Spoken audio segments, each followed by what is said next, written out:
Hi guys, in this video today we're going to talk about the two different types of technique for the bandeja. Now if you watch a high level or the World Padel Tour, you'll notice that a lot of the players, they use slightly different techniques when it comes to hitting that defensive smash, and that's also the same for the right side of the court compared to the left side. So the bandeja is a defensive ball you're going to hit from slightly further back in the court, and in this video we're going to show you two techniques that you can use. To begin with, we'll look at the purpose of the bandeja. Now, if you hit your bandeja, a defensive smash, from further back in the court, your aim is to get quickly up to that net position, and the best way to do that is to hit a slow or medium speed ball into the corner, putting your opponents under pressure, but also buying yourself time to get back up to that net. Here you can see quite a deep lob, and I could let this bounce and play after the back glass, but I decided to keep that net position and hit a bandeja both times, sprinting forward afterwards. There's a lot of similarities between the bandejas. To begin with, from both of them, you turn your shoulders, you turn your hips, your feet, you move back into that position, the racket starts going up straight away, and you contact to the side. Now the difference is that for one of them, you use your chest, almost like a high forehand volley, and the other one, you use more your arm, as if it's kind of like a throwing action where you come round the side of the ball. The purpose is still to hit with spin and nice control in the corner, but there are different techniques for that. Now, to begin with the first one where you use your chest, this is a good one to learn when you're starting out because it's a simpler technique.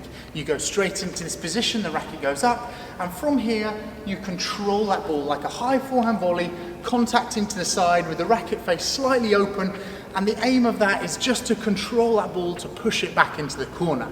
Now, the other one where you use your arm is you come back and you brush around the outside of the ball. This is a slightly more advanced technique because the timing has to be just right for this in order for you to contact that ball well, spin it and put it into the corner. When it comes to choosing which shot to play on which side, normally on the right hand side, if you're a right-handed player, you'll often play the shot with the chest because you don't have as much space to the right hand side of you, and often the lob doesn't go in that area. If it does go in that area, then yes, you can be a little bit more aggressive, go around the outside of the ball, but more often than not, it comes either from the cross court or the center, the lob, or even down the line, and it's going to come into this area. So if you contact slightly higher, it's much easier to do that if you're using your chest on that bandeja. The other technique you will see more often from the left side, it's a similar technique to the Vibora, but with a slower racket head speed. So all of these balls that go in the middle that the left player takes, if it's a defensive bandeja, they're going to come across, hit that slice, and then get back up to their net position. But they're going to hit in a lot more controlled fashion. On this bandeja, you can see that he hits more with the arm, he has a bent elbow, he comes back, brushes around the outside of the ball, nice controlled speed, and then sprints back up to net, therefore retaining the net position. Whether you're just learning this technique or you're wanting to practice the feel on the ball, it's always good to grab a basket of balls and just to have a go at practicing yourself. So here we're going to just hit a few with the chest, and then we're going to hit a few with the arm. And I'm going to start with the racket up high for the shot with the chest, and just come down that back of the ball, hit deep into the court, trying to hit both glasses if I can. Again, racket up high, and you can see a nice controlled speed. My contact is slightly under the ball, going through that ball. And now I'm going to take three where I'm just going to come around the outside of the ball. So I'm going to start slightly with the racket behind the head, which you'll notice from some of the Vibora videos. And I'm just going to get a similar speed, but just brushing around the outside of that ball into that corner. And you can see that the speed on the ball is similar in both, but they're both in that corner. This one with the arm has slightly more kind of side spin, and the other one comes down the ball a little bit more.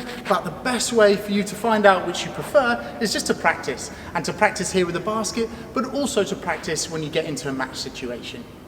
When you're learning the bandeja from the beginning, I would always learn it with the chest technique because it's a lot simpler. You've got a lot more kind of contact range where you can contact that ball and you're less likely to make a mistake. When you're using your arm, you have to get that timing just right. So the chest bandeja, like a high forehand volley, is a lot easier at the beginning. And then when you introduce to the Vibora and you get used to hitting some Viboras, you can then learn to slow the racket head speed down and experiment with which one you prefer in which different situations. You'll see a lot of players that use both. Now, we've done a full course on the overheads on thepadelschool.com, and I'll put the link in the comments down below.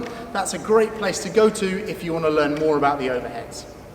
It's really important that you get comfortable with your bandeja technique because it's more than likely you're going to use it almost every single point.